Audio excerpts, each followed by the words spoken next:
All right, everybody, welcome to the next episode of the Digital Marketing Agency Builders podcast. Today, I have with me Mike Mark. Mike is a husband, father, rapper, and alternative asset investor. And when he's not doing that, he's helped over 140 business owners scale from 6 to 7 figures, with over a dozen hitting 8 figures. He currently owns a portfolio of companies, but his flagship company, Coaching Sales, gets entrepreneurs off the phones by building performance-based sales teams. To date, his recruiting team has placed 2,641 reps on offers, and in 2021, their top 10 sales reps generated over $20 million in revenue. So thank you so much for being on the show, Mike Mark. Super excited to have you. Thanks for joining us. Me too. I'm excited. Let's see what we got. Let's see what we got. I have a feeling this is going to be a very valuable conversation. So we'll just dive right in. Mike, for the people who don't know you, drop your bona fides. Why should people pay attention to what you have to say? The biggest thing is we've just done this a lot, right? Like that's if you look at our track record and like how many people that we've worked with and you watch like the curves of their trajectory from before and after, it's just kind of mind-boggling. And so for most people, if you've been in the space for a while, like you'll hear whispers of us, and usually whenever people talk about it, it's like, yeah, they're legit. And it's just because like the biggest things we focus on, we have like some really strong core values, which are just reputation over revenue, making sure that we're really focused on delivering on what we promise. Like we don't pretty much every product they sell has a guarantee on it, just because that's like what I believe in. And so overall, it just comes down to being like able to do this again and again at a level that very few people have done it actually. Yeah, like you've really mastered the art of, building really strong sales teams and being able to replicate that process over and over for your clients that are really in the position to scale with you, which is really, really awesome.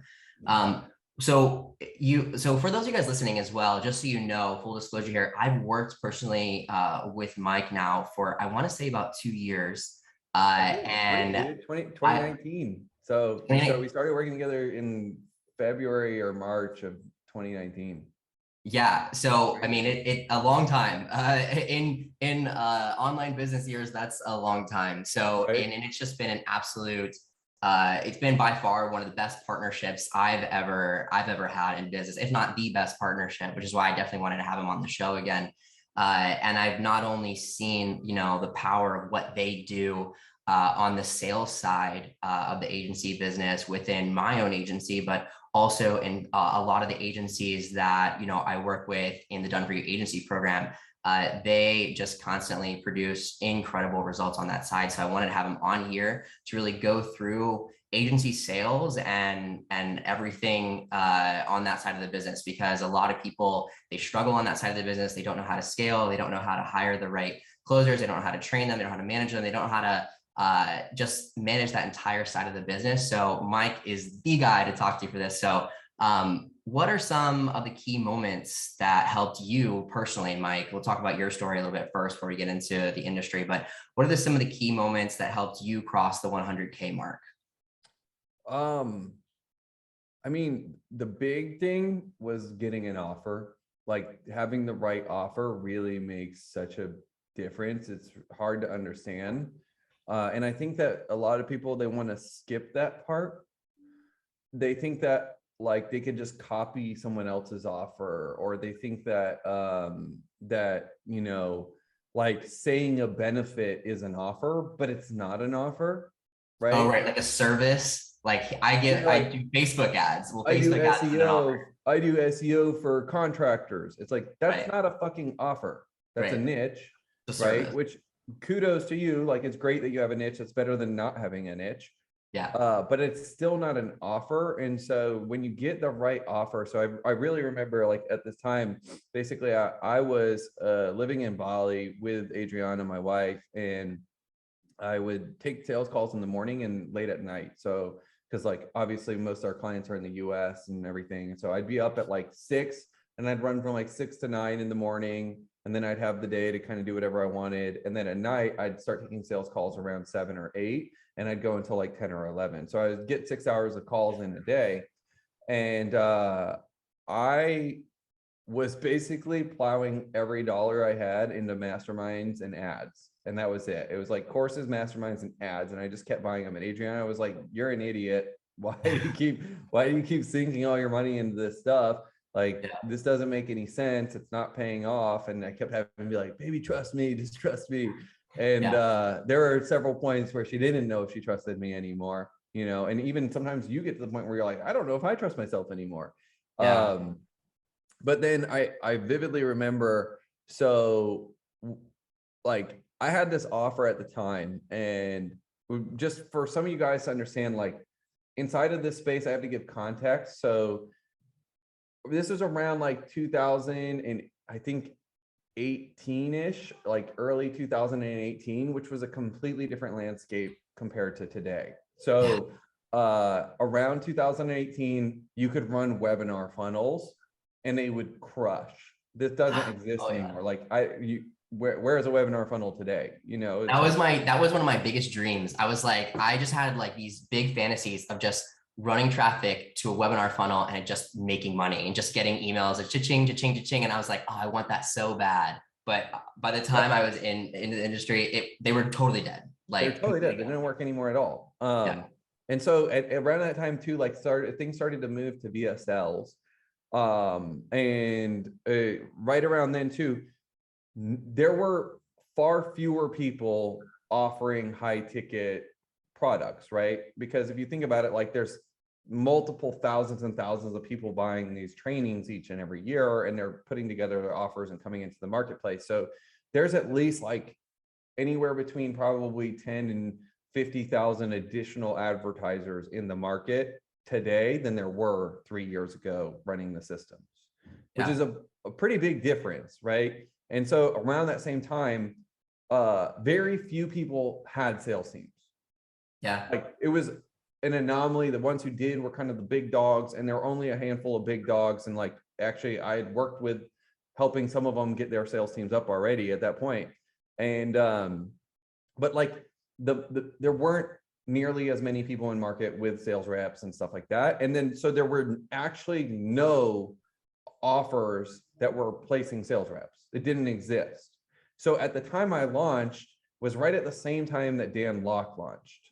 And in Dan Locke, like if you guys weren't in the industry at that point in 2018, like that was a phenomenon. It was like it was a movement. Like it was a cultural phenomenon, right? It was like as powerful as drop shipping, but just in a different area. Like it was crazy. Like you would get all these messages from these guys like, I'm a certified high ticket closer, with their red ties and their like cheap suits and stuff, like Walmart suits.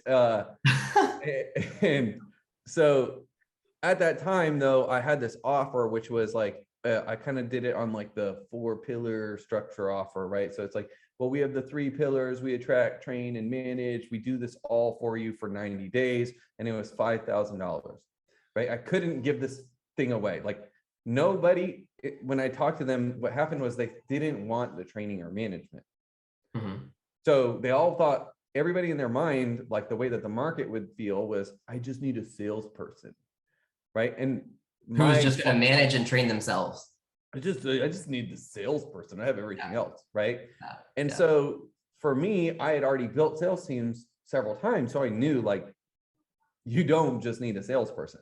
So I was trying to sell them the whole kit and caboodle, and nobody would buy it.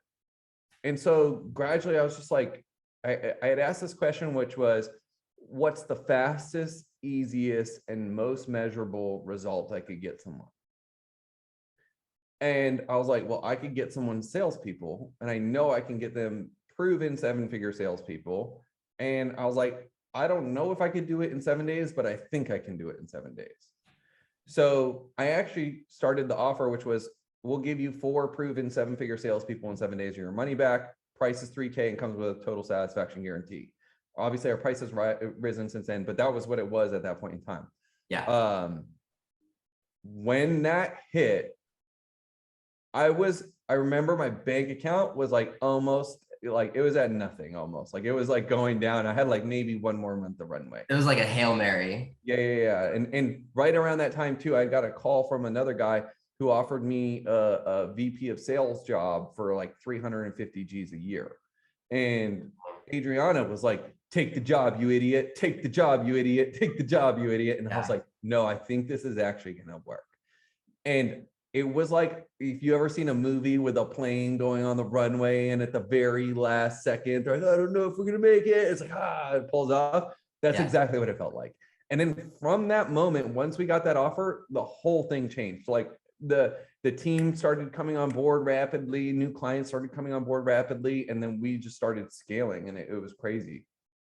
Do you ever think back? Because I had that moment too, the take the job, you idiot moment in my life where for me, it was keep the job, you idiot. Because I had the stable paycheck and the insurance and all that. And I just had this burning desire to start So Viral. And I hated I hated being told what to do. I hated the environment and everything. And I just followed that gut and left and was obviously able to scale and everything. But like when I talked to my mom, she wasn't as, you idiot, it was my mom, but she was like, no, you have all this, you shouldn't do that. Like she was not for it because she was really nervous, like a lot of our family members are. So I had that moment too. And then now I think back and I'm always wonder like, what would have happened? Where would I be today if I stayed, and I let it go? Like would I have eventually came back or would I have just like ended up, like everyone else? Do you ever have that thought where like, what would have happened if I stayed or I took the job? Yeah. I mean, it's hard to even fathom, right? Like, we now have like over 2,500 sales reps that we've placed. I've a team of like anywhere between 45 and 50 people. Like just everything, like the freedom and the control that I have over my lifestyle is like just as important to me as anything. Cause like the job involved moving to Maryland, which is like, sorry if you live in Maryland, but who the fuck wants to live in Maryland? You know what I mean? No one willingly. That's what I would think. And I think that moment of like, which path do I choose? Like, I feel like a lot of people, including a lot of our listeners, have that moment in their life. And the sad reality is, I think so many people choose the other path, the path that we didn't choose, the safety path, because they just don't have the stomach to do it. And look like the massive, how far you've come, and like all those massive gains would have been just completely gone or delayed or whatever. So it's just crazy. If you're listening and you have that fork, take it. Look what can absolutely happen. And opportunity to go on that, I'm a firm believer that right when it's about to break through, like whatever you believe in, God, the universe, Allah, like whatever you want to, your relationship with a thing and what you call it, I have noticed that every time I'm about to hit breakthrough, it tests my commitment. Like it's at that point, it's the hardest to actually stick with it. Like, is that what you mean? Yeah. And it's like, and then there's just some opportunity that's so attractive that wants you to, it's just like, do you really want this, my friend? Like, are you really willing to do whatever it takes? And it's almost like that, it just tests you. And the people who drive through, like those are the ones who don't have the regrets. Those are the ones who are able to look back. And because at the end of the day, you know what, like as a human being, we're like cats. We're like always going to land on our feet. We can, for the most part, figure it out. You know what I mean? Like if you think back on your life, it has always worked out. Yeah. Like every time you've quit a shitty job that you hated, it works out. Like if you just do good enough and you care about people and you look to help people, like it's gonna reciprocate. And if you are like moderately intelligent and you're decent at communicating and you actually focus on helping people, like you're gonna end up completely fine. You know what I mean? Yeah, totally. And I have to 100% agree with you that the universe tests your commitment to it, because at that time when I was about to leave my job and like I wanted it and I felt it and I felt that it was right in my gut, they were dangling. There was only like 7 of us that worked for this company full time. And they were telling us, we just got into Target and CVS and Walgreens on all their shelves. And they were telling us we're all going to get stock options and that this company was going to blow up and we were all going to be at the ground level with stock that was going to take us way beyond the salaries. And they were dangling these huge carrots. And this came out of nowhere, like in 2 months, right before I was going to make my decision. And so when I went and did that, I had to overcome the temptation of, you're missing out on stock of this company that's literally about to explode. Fast forward 6 months and they went bankrupt and fired everyone, which is like, what? No one saw that coming. But yeah, I had to face that exact same like huge, you really sure you want to do this kind of thing? And of course, you know, it pays off. Mike, what are some of the key, what opportunities and threats do you see for agency owners coming up? We just started a new year, ahead 2022 and beyond. What are some of the biggest opportunities and threats you see for agency owners? Yeah, so the landscape has changed entirely, right? Like the landscape today compared to the landscape, like I said, 3 years ago, 5 years ago, 6 years ago, because I really got in that space like 6 years ago. And the landscape over even just the past 3 years has so dramatically changed. It's mind blowing, right? And what I mean by that is overall, you used to just have systems where you spent money on ads, they go through a VSL, they fill out an application and book a sales call, you run your sales call, they buy or they don't, and you make a lot of money. That's not how this works anymore, right? So without appointment setters in the mix, what we're seeing is people are just not getting enough ROI on the ad spend.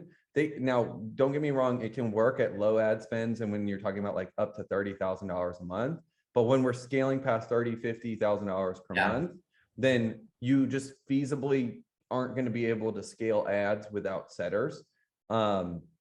And so like, that's a big part of why we created Done For You Setters as a product, was just the landscape had changed. So because at the end of the day, everything's about earnings per lead and cost per lead, right? So, and ultimately that's all, any of these businesses are arbitraging attention, right? So we buy attention at a certain cost, and then we're able to turn that attention into a certain value. And the business is fundamentally a game of arbitraging attention, right? So if you spend $5 on a lead and you sell a $20 product, that's where you make pretty solid money, right? And historically what you kind of need, like there's this whole idea, if you spend $1 ads and you make $2 back, then you'll never go hungry. Well, that idea is bullshit, because if you spend $1 in ads, but then it costs you $1.10 to fulfill, you're going to be losing money, right? 100%, 100%. So, I think Facebook created that quote. Right. And so in principle, if you're spending $1 in ads and you're making $2 back, you're doing great. You need to optimize is really the moral of the story. It's not like you're in a terrible situation. It's just that you need optimization. And mostly what we're seeing is like 3x to 5x is kind of where businesses minimally need to be in order for it to be long-term sustainable and for them to build the type of team that they need to have in order to deliver consistently. Because at the end of the day, what you don't want to do is create just a super high paying job for yourself. What you want to do is build an asset that works for you, whether you show up to work or not. So you can go on vacation and get paid on vacation. Like last year I was in Aruba and we did like, I don't even remember how much, but I would check my phone. I literally was pulling up to my daughter's first birthday and had a $4,000 notification come through. And I was like, that's fucking awesome. That could be in Aruba, completely unplugged from the business. And like after 2 weeks of being unplugged from the business, my team was like, yeah, I jumped on a call because I wanted to feel important and needed, right? And they're like, no, dude, you're good. Like get out of here. Go enjoy your vacation. Do your thing. Like they kicked me off of my huddle. I'm like, all right. But in order to have that team and to make sure that the customer experience is good, that everything's working as it should, you generally need to be like a 3 to 5x return on ad spend. And in order to do that, just the rising ad costs, like Facebook does this little trick every year where they raise your ad prices like 30 to 40% at Q4, and then it drops back down about half of it. Right. So it's like, so like it doesn't drop back down all the way. So overall, year over year, you're still increasing in CPMs, 100%. Yeah. Yep. That's Facebook inflation, right? Like it's another monetary policy. And so they'll bump you 40% in Q4, and then you're like, oh my God, nothing's working. And then they'll drop it back down come January. Which feels like a relief, but at the same time, you're like, wait a minute, I think it's still higher. Yeah, they snuck it in, right? So So because that's happened now historically over multiple years, and also because there's just a lot more people that have entered into the market, it's an auction, right? So the more people that are at an auction bidding on it, then it drives prices up. So as a result, just the CPMs, so the cost for your impressions with the audience you want, the cost per lead, it's gone way up. There's a couple other big things that we're noticing, which is that messages and systems are fatiguing a lot faster because there's more people in the market. And especially like, you know, I owe a lot to .com secrets. I really appreciate Russell Brunson and like what they do. At the same time, like there's a reason I don't have a 2 Comma Club award. It's because I think the ClickFunnels culture is bullshit and I just don't subscribe to it, right? Like I firmly believe that they teach people to just copy people's shit instead of coming up with original ideas. And that's not a community that I want to be a member of. And I personally value like originality and problem solving too much to do something like that. So, but as a result, there's all these people in here that will just rip your shit off. Yeah. In literally, I can't tell you right now, we spent on Done For You Setters, we had this product that we built, right? And so we spent 9 months beta testing the product with our own customer list, not advertising it. We didn't publicly advertise at all. And the reason is because it's so much work, like managing and building all the systems and getting the product to the point where we were proud of it. It took so much work. And for us in our business, like our main metric that we care about is what's called an NPS score. And so an NPS score is your net promoter score. Basically, you guys have probably all got it, which it says on a scale of 1 to 10, how likely are you to refer blank to a friend or family member? That's your NPS score. And basically what your NPS score is the percentage of people that are 9s and 10s minus the percentage of people that are 6s or lower. That's how it is calculated, right? And so we really focus on, like, I don't roll out products to cold traffic unless my NPS score is high enough. If my NPS score is not high enough, I don't want people's money. It's just not like, all money ain't good money. That's something that I want a lot of people to understand. Like, all money ain't good money. Like, I don't want the money. I want an exchange of value, and I want a sustainable and happy energy exchange. Because at the end of the day, I need to look at me in the mirror. I need to be able to sleep well at night, and I don't want to constantly be in battles and fights and like toxic relationships and things like that. So overall, what we're seeing is when it comes to launching this offer, we launched the ads and the same fucking day they were copied and 2 people were running the exact same ad that are competitors. And the crazy part is they didn't have the product. Right. They had none of the back end. So they're selling it and they're like, if they're going to sell it, they're going to try and figure out your whole fulfillment system on the fly. It's just a dumpster fire, right? It's just a dumpster fire on the back end. And so then all of a sudden now it's harder for us to sell because people are getting on the phone saying, well, I saw so-and-so and I got their stuff and it was trash because of blah, blah, blah, blah, blah. And it's like, well, they didn't build a fulfillment system. They just copied our fucking ad. Yeah. And so like, that's what we're seeing is happening so much more in the market. So as you guys are rolling out, like, the rising CPMs, the rate at which things are getting knocked off, and like you're not able to sustain competitive advantages, or people are diluting your message in the market really quickly. That is not like it was 3 years ago. Yeah. I mean, that's funny that's so like timely, because it was just like 2 weeks ago that I found another Done For You agency program that just pops up. They literally steal the name. They steal all the features in the order that we put the feature, like everything, and like they even ripped off like our creative and just like threw a different, use it on like a different, what is it? Like online image, like a Pexels image or whatever. I'm like, what is this? Like, it's total garbage. Like, they haven't, there's no way they have the fulfillment system there, because it's taken us, we've perfected our fulfillment system over, over the years and everything to where we're at now. So it's just like, you wonder like, what the hell are they selling? And then on the other side, we get people that book in and are like, oh, we had this dumpster fire of an experience with someone that's selling an offer. So why should we trust you because you're selling the same offer? And it's like, no, that's our offer. And it's, you have to go ahead. And so I totally get that. There's a lot of competition out there. You know, I will say, you know, while I do really like ClickFunnels as a software, I think the community that they built is for them. Like, and it's so far it's worked for them, right? They didn't build it for us. Like they built it so that Russell Brunson could build that whole ClickFunnels empire, right? And I'd say it's pretty successful for him and what he built, right? Which is the whole point. And you know, I think that it's going to continue. Like I agree, the CPMs are going to continue to rise. And one of the biggest things that I think is going to help, you know, agency owners combat that rising ad cost is to continue to look at ads as one channel.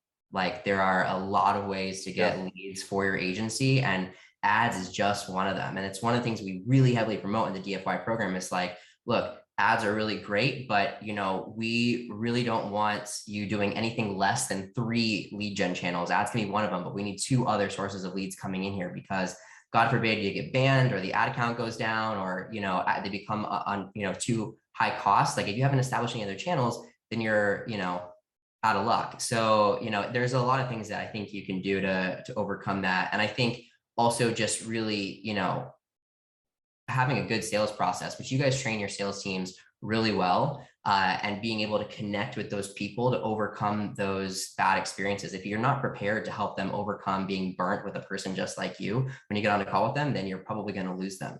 So I think that's probably another really big piece of this. So a lot of our listeners are just starting out. And so I kind of wanted to talk about the whole spectrum. So imagine you're just starting out and you're making a little bit of money, maybe $10,000 per month-ish, but you want to scale. What steps, Mike, would you take to go from 10K a month to 100K? Yep. So this is a super good question. The first thing is generally if you're making 10 grand a month, which I remember when I first started making like 6, 7, and then I popped my first like 8 grand. So I'm like, oh, I'm at a 6-figure run rate. And then I hit 10 grand and I was like, oh, this is exactly like, that was my dream for a long time. And I remember achieving it. And looking back on that moment, the truth of the matter is that I was still just a freelancer with a lot of different products and a lot of different configurations and a lot of different offers. And I was just kind of selling people what they needed. And so I didn't have a consistent product and a consistent offer. So sometimes you deceive yourself into thinking that you have more of a business than you actually do when you're at that level, right? Because it's like, oh, I'm making 100 grand a year, man. And it's like, yeah, but can it scale to 100 grand a month is the big question, right? Yeah. And generally, in order to get it to scale, you know, I've already hit on this, so I'm not going to go too deep into it, but the offer, like getting a really good offer, making sure that you're niched down, that you have a really strong offer. And the other big thing is like, you got to get consistent lead gen. It's very difficult to iterate and test and find an offer that's working if you don't have consistent leads. And the truth of the matter is consistent leads don't cost a lot of money, right? Like people always ask the question, how much money do I need to spend on ads? And my answer is always, well, first of all, that's not necessarily the right question, right? Yeah. And the reason is because beginners generally don't ask good questions. Yeah. Right. So when they ask that question, what normally I just respond like, have you ever scaled ads to like 50 or 100 grand a month? And the answer is obviously no. Yeah. And then at that point, it's like, okay, well, great. There's kind of 2 phases of advertising, right? So number 1 is testing. And in testing, your goal is to spend as little as possible, right? But as much as you can really afford, right? And so what I mean by that is like, you don't care about losing this money. Like it's money that it's just, you can spend that forever. And if you lose it, whatever, no big deal. Right? For some people, that's $1,000 a month. For some people, that's $100 a month. For some people, that's $500 a month. Wherever it is for you, that's completely fine, right? Don't worry about the number as much. The goal is just to never turn off your ads. right? Never turn off your ads. If you start getting emotional and have to panic and turn off your ads, you're not gonna be able to iterate your offers. You're not gonna be able to find what works. You're gonna freak 100%. yourself out. So just keep the budget so small that you don't worry about it, but it is at least generating calls. It's generating opportunities for you to have conversations. You're able to iterate on your offer and find something that works. Once it starts working, then you switch from testing phase into scaling phase, which the objective in the scaling phase is to spend as much as you humanly can without your fulfillment or without your sales systems going haywire. Right. So or burning through like what's actually available for you on the ads platform too, which I've experienced. Like we've pushed that limit a few times, and there's a certain threshold that you can pass where you can just dump more money into Facebook, but you're still going to get the same amount of leads. They're just going to be more expensive. So there's also a total number of people that are even willing to click on your offer as well. I would say that's like on the farther upper end though. Yeah. And even then, like, you might get more leads, but there are all these like crazy people that you're like, I could never help this person. And then they're getting on the phone going like, what is this? And you're like, sorry. Like people that just like book into funnels all the time. We get a few of those, and it's just like, how do you not, we send so many nurturing texts and emails, everything. Like, why did you think we were a solar panel company? What? Like, it's mind blowing, but you're going to get those. Right. And so that's generally what happens when you push past that threshold. And exactly, you got to know what your audience size is and what you can spend there. And that's something that might take a little testing. Usually you're going to have to push through and break it. And then you're like, oh crap. And you drop back down and it snaps and it works again. You push it again. You're like, okay, I kind of found the ceiling of this system. And then you just hum there and it will stay profitable and be a really nice situation for you. Yeah, 100%. I think, I just wanted to double back to your point earlier about setters and that being a new really beneficial thing for agencies going forward into 2022. Just because, I've been working with setters as well. I think you said it really well. There's a point where in the beginning where setters aren't necessarily needed, like when you're not spending like tens of thousands of dollars on Facebook. You said the $30,000 a month ish. Like when you're just starting out, you're spending like $100 a day or less than that, right? Like maybe a setters isn't the first thing that you go for, and you can still definitely book in calls at that rate. We do it all the time with our Done For You agency members. They get consistent calls and they're able to profitably grow that. But at a certain point, I think once you scale, like you said, past that 30K, then setters can really become really helpful. And where I've seen setters, one of your newest offers, which I tapped into right away. I think I was one of the guinea pigs. I don't know if I'm still testing this or if you've actually rolled this out to your crew yet. We're past testing. We're starting rolling out now, but yeah. Oh, it is sick. And as soon as I heard about it, I was like, this is it. Like yes, without a question. But do you mind if I talk about the follow-up? Yeah, go for it. Okay, cool. So you're spot on with the setters being an additional tool to help people scale past that point with ads. Because what we see, we had setters from Mike Mark to help complement our closers from Mike Mark.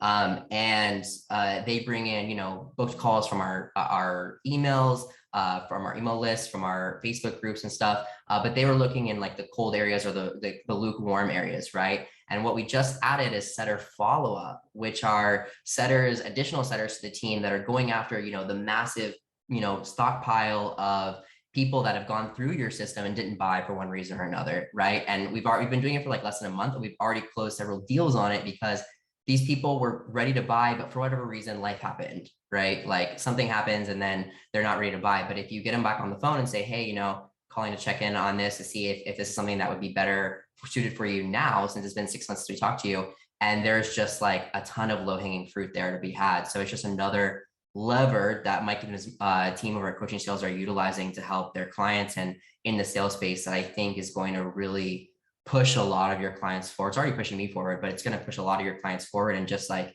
tap into another well, because I think a lot of people get it confused. They think that closers are going to do that. They think, oh, well, my closers, like, and I have to tell, people when I'm helping them get these closers through you, like your closer, they're taking inbound calls that are booked with them. And that is like their zone of genius where they're taking calls that are coming to them.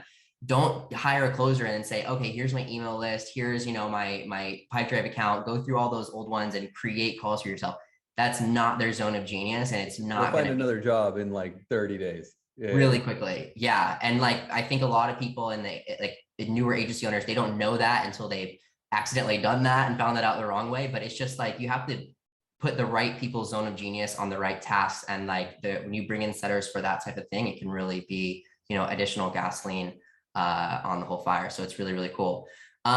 Mike, how does an agency owner's attitude, focus, and behavior have to change as they grow their business? So like 0 to 30K, 30 to 80K, 80 to 150, and so on. Yeah. So, I mean, in the early days, brute force is oftentimes what gets the job done, right? It's just having determination and a refusal to give up and just being crazy enough to put in the effort. And then what happens is, so that's the strength that oftentimes will get people to like 50 grand a month. If they're really good at sales, they can get even upwards of like 100, 150 grand a month, just solo doing that alone. Yeah, But weren't you doing like insane numbers by yourself, but like totally on the brink of burnout in Bali? I mean, not in Bali, but the year following, yeah, I was Oh. losing my mind completely. But like generally, like I could do, by myself, I could do like with fulfillment and marketing and running everything, I could do like about 150 grand a month solo. But like, right now I've actually dropped back down and I'm selling because I wanted to build new systems. So I'm like testing a bunch of stuff. Like right now I'm probably pacing closer to 300 a month, primarily selling, but being a CEO at the same time. Yeah. Overall though, what's going to happen is you'll brute force your way to that 50 grand a month for most people. Or sometimes like if you hate sales and it just drains the life out of you and you're super introverted and it's not your thing, you'll probably be 20 grand a month, 30 grand a month before you really burn out. And then what occurs is then you start to have to transition from this like brute force into leading a team. And the challenge of a team is that entrepreneurs, when they're brute forcing it, like they're really flying by the seat of their pants, right? So there's no strategic objective, there's no strategic plan, there's no consistent meeting cadence, there's no consistent communication cycle. And so they just wake up inspired, or they see something that inspires them and they go do it. That doesn't work when you have 7-10 people on your team, because people can't follow chaos. Yeah. Right? So your behavior has to be predictable and consistent in order for people to follow you, right? That's a big part of being a leader, is that your behavior is consistent and predictable. If your behavior is erratic and chaotic, then you become impossible to follow, and you will basically become the cause of your business not growing. So I think it's really common in the space too. Entrepreneurs and shiny object syndrome, and over here. That's super common, actually. Went to a mastermind. I saw so-and-so doing blah, blah, and we got to get this going now. And they're constantly launching new projects that don't finish and stuff. And like, it's difficult, especially if you're a really gifted entrepreneur. A lot of where that gift comes from is you being able to spot market gaps and then see problems, and you turn those problems into opportunities. So as an entrepreneur, like our brains are wired to see opportunities everywhere, and switching from an entrepreneur to an operator is a big moment for a business, right? It's a really big moment. In order for you to get to 7 or multi-7 figures, you have to go from entrepreneur into operator.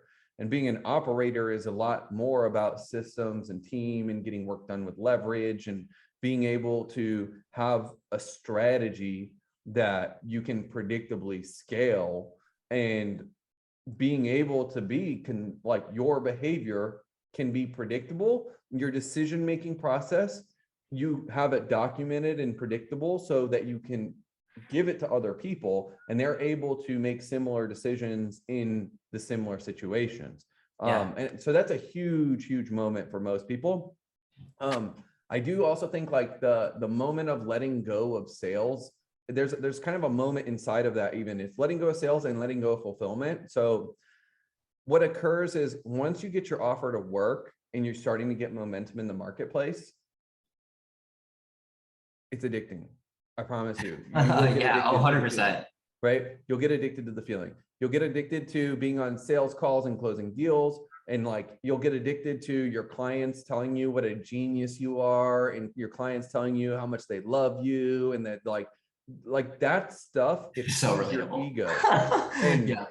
and the crazy part is generally like before that happens, you kind of are eating shit for a long period of time.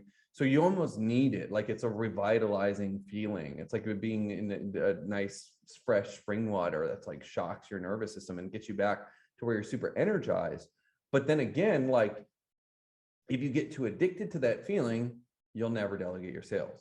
If you get too addicted to that feeling, you'll never turn the actual product into a machine that delivers. So like, there was a moment, and I remember this would happen, where the clients would be saying how great my team members were. And initially, when it first would happen, like, you guys are going to feel this, right? You're not going to be able to control this. It's just an innate emotional response. And it'd be like, don't they know that I was the one who built this? And like, there's this weird jealousy that's occurring. And then I had to like rewire my brain to be like, no. Actually, that's exactly what I want, is that they don't even know that I'm there. Yes. Right. So now, like, clients come in through our process and they'll double, triple their business in 90 days on Scale Your Sales. And they've never talked to me. Like, some people don't even know I exist, other than maybe videos and marketing materials, but they're talking primarily to all their points of contact. And when I get their NPS scores and their surveys back, it's always about how amazing, Bree is, or how amazing Nav is, or how amazing Alvin is, or how amazing Moose is, and like how amazing Shannon is, and all the people on the team. Those are the ones who are getting the praises. And it took me a little bit to emotionally deal with that, because it's so like, you just love the feeling of being told you're a genius after you've been like told you're an idiot for 2 years while you're trying to do something that no one believes you can do. Yeah, that it's so relatable for me. Like, that happened so long ago that I barely remember it now. And like, like you said, I love hearing great things about my team. And what's been so cool about my agency is, like, because I've worked with so many other agencies now, I've been able to like hand select people that did really, really good in the program, and ask them, hey, do you want to also work in the program as well, with managing your agency and also helping the program and these other people. So a lot of my team now are successful agency owners from within the program. And so they're just like perfect fits for the role, and they know the right answers, and they help people so at such a high level that like it's nonstop. Like, last night on our coaching call, it was just, praise for Jane and the onboarding, praise for Courtney and all her help. We had a whole big moment about how Joshua was helping another client, and it's so and raving about him. And the client didn't even actually want to say it on the call, because she was scared that other elites would start taking up his booking slots if she raved about him too much. And so she was like, I'm cautious to say this, but it's been such an amazing thing. So it's just like such an amazing feeling when you see your business grow in that way, and like the light starts shining on the people who are really pulling the levers and doing the really great work. So that's super relatable. And one other thing, just to build there, because I think this is a really big moment for you guys. And so when you guys start to get to this point where you make like 100 grand a month, you make 200 grand a month, stuff like that, you're gonna find that you'll feel guilty. So a lot of entrepreneurs will be making 100 grand a month, and they'll have a goal to get to 300 grand a month, and they'll feel so guilty about it. Because they feel like they're being greedy. Like, you'll hear people say like, but I don't really need that much more. Like, I don't need that much more. I'm like, I don't understand why I can't be happy at, 100 grand a month. Like, I don't understand. And you'll kind of hear this dialogue occur in people's minds when they're at that place. And one of my clients, Marquel, who, like, I love Marquel. He's like you, one of those guys that we've been working together since like the beginning, and we've been through the whole place. Like, he's gone from $30,000 months to upwards of doing $1 million in a month. Wow. And like, he's just so good at executing. But he said something that was really cool, because he invited me to his event to speak to his mastermind. And he said, the extra is not for you, it's for them.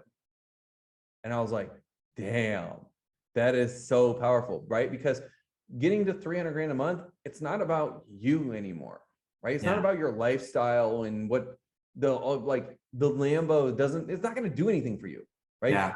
It's about being able to take care of your family members, right? Like, so for example, my grandma turned 100. Everyone in my family was arguing about money, about her party. And then we just basically didn't say anything, and we'd buy everything that they wouldn't buy. And we just spent like 4 times what everybody spent on the party. And they didn't want to extend it an hour. So I'm just like, I'm not even asking anybody. It's about her. She's 100 years old. You know what I mean? She's like the nicest lady ever. So like, it's for her. It's not for me. And then it's for the team members. Like, now getting to $10 million a year or getting to, multiple millions a month, that's about making your team members millionaires. It's not about you becoming a 10 millionaire. Like, who gives a fuck? Once you're a millionaire, like, your life doesn't get that much incrementally better. It's really what makes it better is seeing that contribution of like being able to support charities and causes that you actually really care about, and being able to, support your family members that really need it. So like with, my wife's mom, she's got a difficult situation where she can't work because of her visas, and like they come from Venezuela. And like, if you guys don't know about Venezuela, like Venezuela is like one of the worst situations on planet Earth right now. Like, it's not even a livable place hardly at all. And so her mom is in a different country, but she doesn't have work permits. So it's just like, it's so crazy situation. So it's like, we're able to take care of her. She doesn't have to worry about anything. And to be able to give that gift to your family, and then to be able to give that gift to your team members so that they can give it on to their family, that's what the extra is about. Yeah, super cool. No, I love that thought process. And I remember like, because growing up, like my family has always struggled with money. Like we never came from money at all. And I was the first person really in my family to break into that millionaire status. And it was just like, it was a really surreal feeling. And I remember, having that conversation with my mom the first time after like breaking, like after seeing it happen for like a few months over and over, where you're like past 100K a month, and knowing that it wasn't a fluke, right? Yeah. Like I kept it under wraps the first 2-3 months, because I'm like, this could be like a thing that happens. There's a flash in the pan, and like, it was great. And I don't want to like announce that I'm doing well to anybody and then it pop and be gone. Right. So I almost like had to like let it happen for a few months before I like fully recognize that, okay, this is a real process that I can replicate and that I can keep going into the future. And like, it's real now, And I remember having that conversation and my mom like absolutely freaking out, and just like having that really good feeling that, she knows now that like I can help her. God forbid something happens, like if she were to lose her job, like it's not a big issue anymore. Like we can take care of it, which is such a really cool thing. And I think like that spot is where a lot of people want to get to with their business. That's a lot of people's why. Like when they're starting, a digital agency, it's like, do you truly, like when you're starting a digital agency, is it like a truly burning desire that you want to help people with Facebook ads? Generally not really. When they start, like you really want to be able to support your family and your friends, and like live a comfortable life and have that safety security for those yourself and those around you. And so it's just like, that's spot on for a lot of people's like why. Also, what you said something earlier that I had to let you like finish your whole thing, but I definitely wanted to comment on it, was the way that like our brain is wired about the money that we're making and like how we view it. Like I remember when I did my first like 150K month, and the way that made me feel, and it was like mind numbing. And then I also remember like years later having that same 150K month and being gutted, like, oh my God, yeah. Like what, we only did 150K, like we're ruined, right? And it's just like the perspective and the rewiring of your mind happens so fast as you grow that like, you almost have to slap yourself and be like, it was $150,000. Like, shut up. It's not bad when just you're comparing it to like what else you're making at that point. And like your high watermark and low watermark just changes so rapidly as you grow, which is pretty cool. And that only happens really once you have, a sales team and a team behind you helping you scale. Mike, what does your work and life look like now that you own multiple businesses? Because we know we talked about coaching sales, but I know you also have another business as well. Yeah. So when it comes to partnering and owning other businesses, so generally I don't build other businesses anymore. I just basically, people will give me pieces of their business in order to help scale. And it's something where, like, for me, it's about partner selection. That's a huge part. So I got to make sure that I really like trust and I like and vibe with the person and that the opportunity lines up.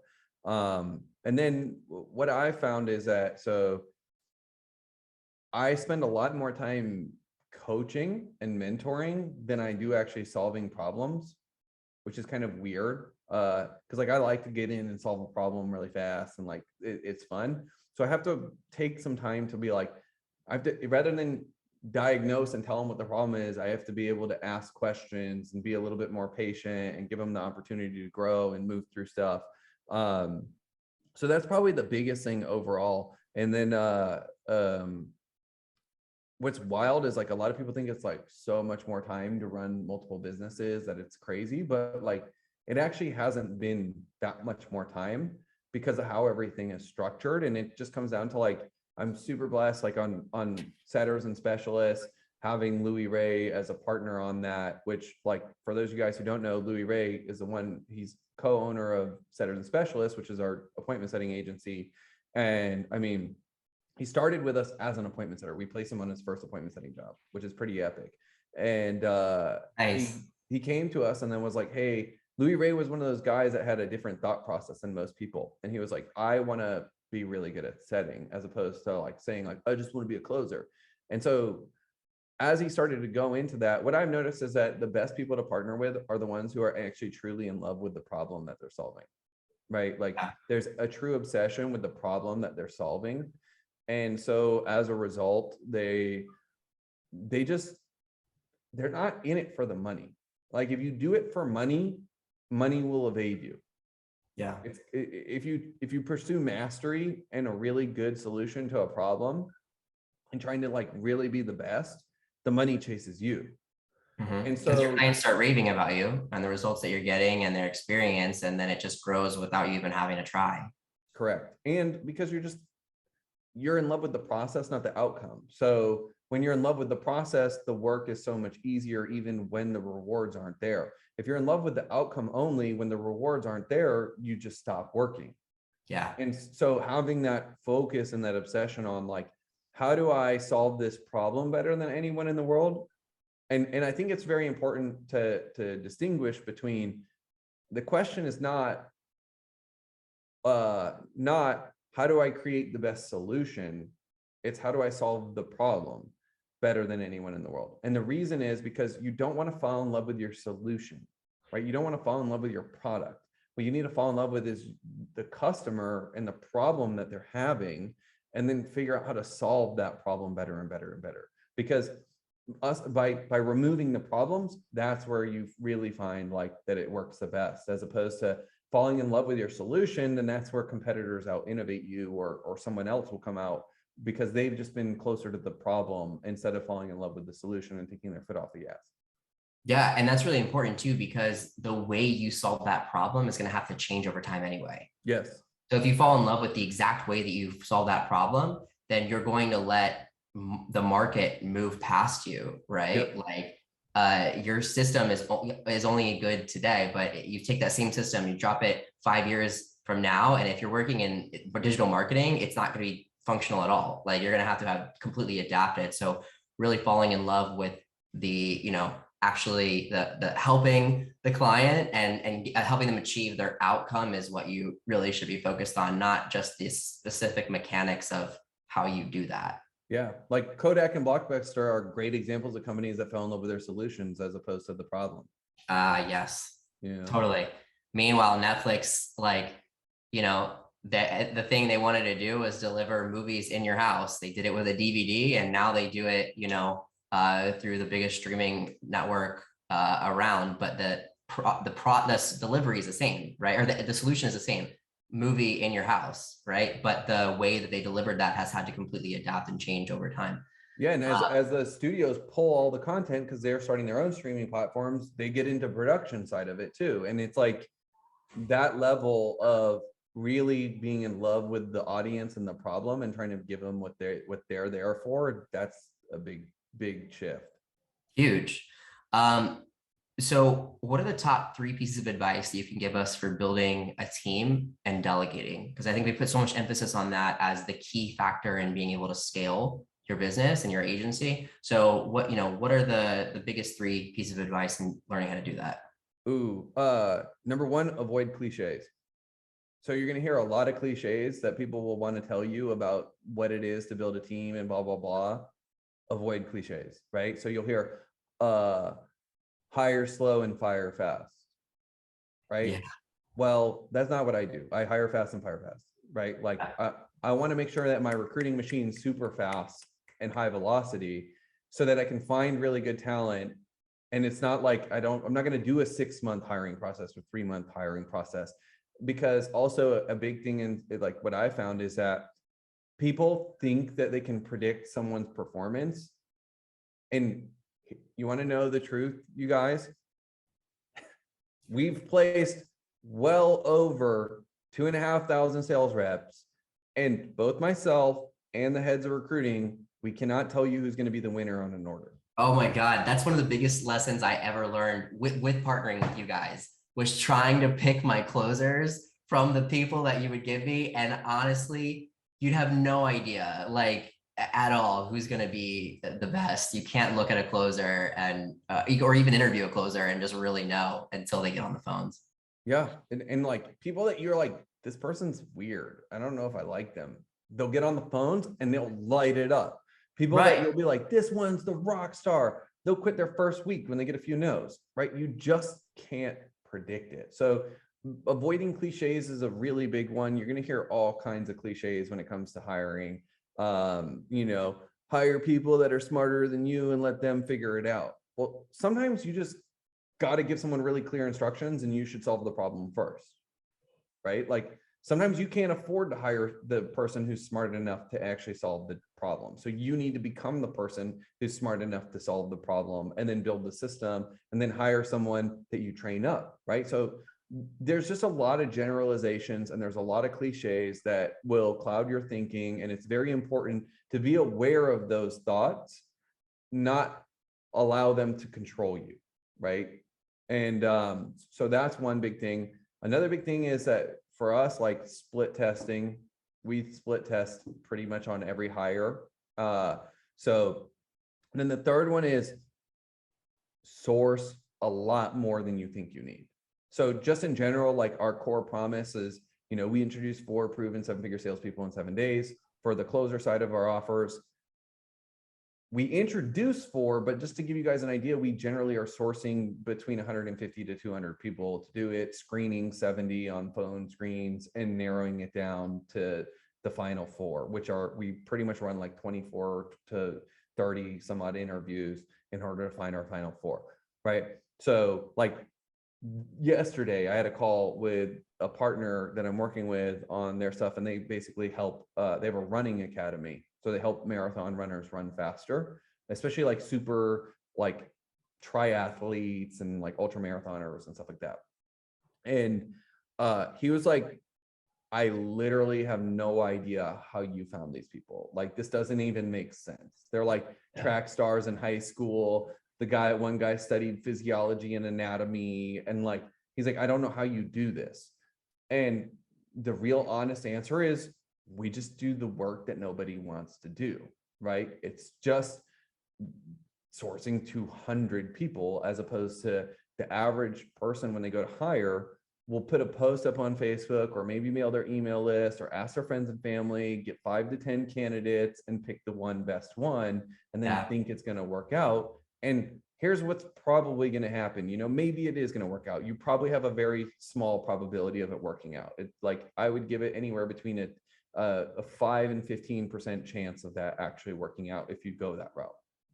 The more you interview, each hire gets closer to 37%. So once we split test, then I can start to make sure that, like, if I split test 3 people at 37%, my odds are way better of finding a winner, as opposed to just going with 1 person after interviewing 10. So like, and for you guys who are going through it, because I know, like, I've been there, sometimes you're running the day to day and you feel like, I don't have the time to do that work. right? So you just need to hire someone quick to patch the wheel and get to the spot to change your tire. If that's the case, make money, do what you're doing, but hire a service to support you To in do order to that cover work for that you. gap. Yeah, like don't do this yourself. Hire someone that's like, hire a VA recruiting firm, hire a staffing firm for client success agents or ops managers or something like that. Like, let them do the work and you focus on whatever's paying the bills, but make that investment as opposed to just shortcutting it and thinking that like the star candidate's going to fall in your lap.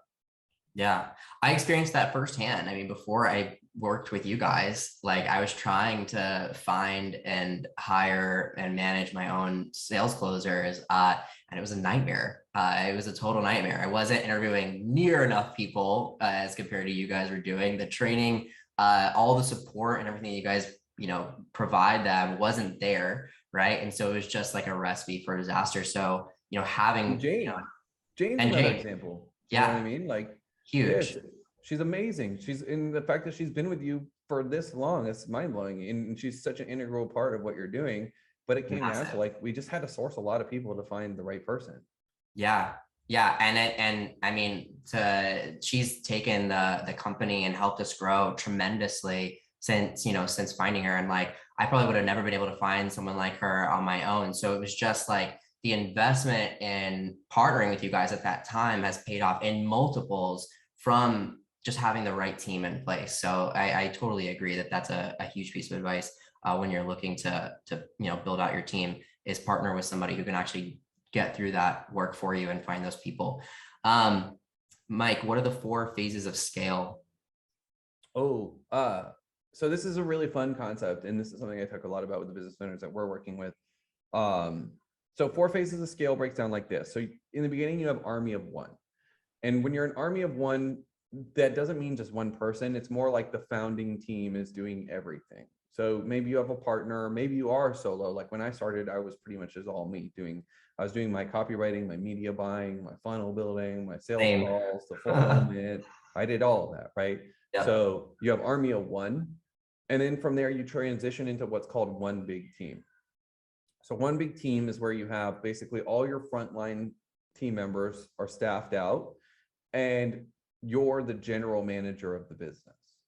So all decisions kind of route back through you. That's a really fun phase, by the way, you guys, because your team is like a family at that moment, right? Like it's the size of a family. If you think about families, are like 5 to 10 people and families in most cases. So it's a really fun period. And then from there, you move from one big team into what's called team of teams. And so in team of teams is when you start to install mid-level managers. And so you have to, because there's just, once you get past like 10, 12 people, you can't communicate with anybody. Like you're too busy, stuck communicating with everybody and making all these decisions. And you just need additional leverage. It's that like you're doing a poor job of managing your people. You're doing a poor job of supporting. Like usually when you're at that phase, if you have 10, 12 people, you're going to feel guilty because there's like 2 or 3 that you're neglecting all the time, right? Because they're just not in the priority area for where your mind's at, or maybe they're doing stuff that it doesn't come as easily to you. So you are reluctant to do the work to support them. Yeah. And so you just aren't doing a good job for them. And it's like, you'll feel bad. You'll feel guilty. So you have to install mid-level managers so that the communications of the team start to function properly. And so then you get to what's called team of teams, where you have mid-level managers, they manage the frontline team members, and then the managers are all meeting together with you, the leader of the entire org.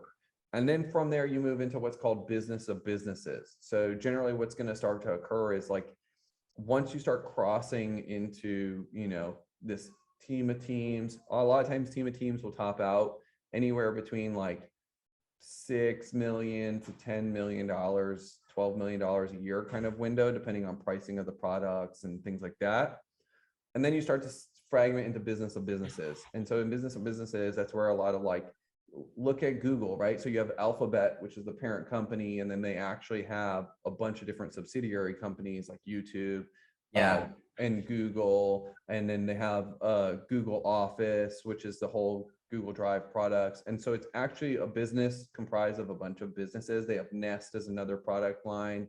And so what will occur is that you'll gradually start to move into this businesses phase.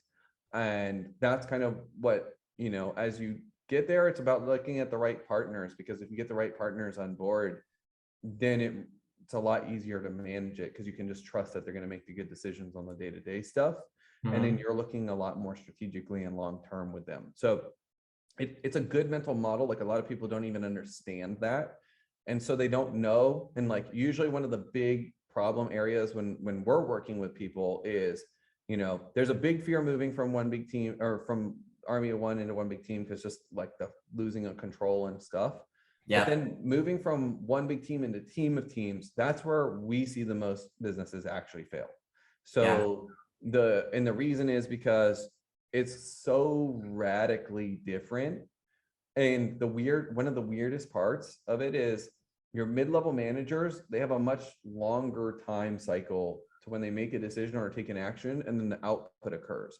So people get frustrated because they're not seeing results of a mid-level manager in 30 days, but the results of mid-level managers should show up in a quarter or 6 months, potentially 9 months even, you know? So you're evaluating people and you're not giving them the opportunity, and you don't quite understand that. And so that's kind of where that brute force mentality is still lingering, because they're just trying to get work done fast. And it's like, well, but we have to be a lot more strategic, and we have to be able to look on a lot longer time horizons. And so things start to change quite dramatically.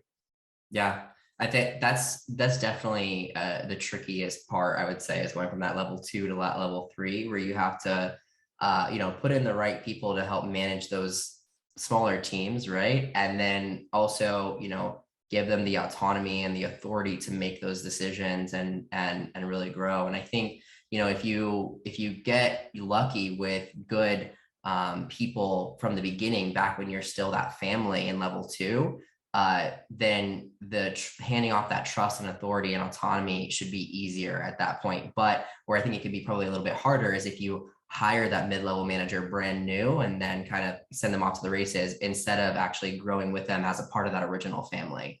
That's a big mistake we see a lot of people make, is bring in the outside mid-level manager, and they'll just jack up their whole org. Another thing that happens is you have to kind of know who you are going to move to mid-level manager, and you have to like groom them for months. Like months. So sometimes the development cycle of moving a frontline employee to a mid-level manager can be, you know, on the short end, it'll be like 2 to 3 months, but it could be as long as 6 to 9 months for someone to really start to, like, they'll intellectually understand the ideas, but for them to emotionally own the ideas and for it to become automatic and second nature, that's just a long process, you know what I mean? And so it takes a lot of, and people get frustrated because they're like, oh, I'm gonna repeat myself. It's like, well, yeah, you're gonna repeat yourself like literally all the time. All you're gonna do is repeat yourself. And then you'll watch, like, I've had team members that I said the same thing for a year and they go, oh, I just got it. Like, and you'll watch them be like, oh, and so that's normal. And you can't expect people to emotionally understand something the first time they hear it. Yeah, 100%. Mike, do you have anything you want to promote to our audience? Well, we're having an event actually, which is going to be really fun on February 9th. We're doing a one-day event. And so it's all about, you know, how to get to the first $100,000 month is going to be what we're focused on at the one-day event, particularly like what building the sales team looks like as you go there, right? So for most people, you know, it's a very low barrier to entry. Like, you know, historically, we've generally charged $4,000-$5,000 for intensives. But because it's a one day and it's all virtual, our goal is to just get as many people as we possibly can to the event. So it's going to be a $49 ticket. You guys are going to make your money back. And then some off of that, just off of the ideas and the mistakes that you will avoid. So that would be probably the best thing, like, especially for any of you guys that are some of these like earlier stages and you're not quite at $100,000 a month. Maybe or maybe even you're just considering starting an agency. Like, that's a place, if you show up there, you'll learn so much when it comes to building sales teams that it will equip you for when the time comes to make the right decisions, be able to get to where you're trying to go. Huge, guys. Take it from me as someone who's partnered with Mike now for over 2 years. Like, if he's offering something at $50, if you got even a little bit of value out of this last hour, like imagine what a full day with him and his team can do. Like, I fully worth the $50 of barrier entry. It's going to make your money back tenfold easily. Mike, before I let you go, I ask this to every person who comes on our podcast. What is your biggest piece of advice for a brand new agency owner just starting out? If you could only, I mean, there's tons of pieces of advice we could give that person in that position, but if you could just narrow it down to one thing that you would think would help them the most when they're just starting their agency, what would it be? Get obsessed with your market. Like, too many people try and shortcut the actual learning of the market, but you got to get obsessed with your market. You got to read the books they read the magazines they read, go to events where they're at, like listen to the problems that they're talking about, listen to their pain points, talk with them as much as possible, right? Like, so early on in the business, people are like, I don't want to talk to people. It's like, we have a multi-million-dollar business and I'm spinning out a new offer and I'm on the phones taking the sales calls because I want to understand what the market's talking to me about. And also right now the market has shifted a little bit. So I'm trying to get back up to date with where the market's at. So I'm on sales calls, just trying to learn as much as I can. So don't be afraid to talk to your market. Like, do yourself a favor, whatever you can, read all their books. Even if you skim through the books, like that will put you so far ahead of what your competitors are doing. And then you're going to be able to speak to them in their own language. And there's this Nelson Mandela quote where he says, if you speak to a man in a common tongue, you speak to his mind. If you speak to a man in his native tongue, you speak to his heart. And when someone's an accountant and you're able to talk to them about, okay, what's your practice like? Now do you guys have a controller service? You have a CFO service? And you're able to talk to them about this stuff. They're going to feel like, wow, they just get it. And they're already going to automatically believe that when you make your offer, it's going to solve the problem. Couldn't agree more. Knowing your market, and because like we mentioned earlier, your market is moving, regularly moving, and if you don't move with it and understand where they're at now and where they're going to go, you're going to be at a massive disadvantage. So couldn't agree more. Mike, this has been a fantastic episode. I had zero doubt that we'd have a ton of value in this. So thanks again so much for joining us. Of course, I'm excited to see what everybody does with it. And if you guys got anything out of it, feel free to give me a message. I always love just hearing like what clicks for you, what made the light bulb come on, or if you put something into practice and it worked out. Like I feed off of that stuff. So please feel free. Do it. All right, guys. Thanks so much for joining me, and I will see you on the next episode.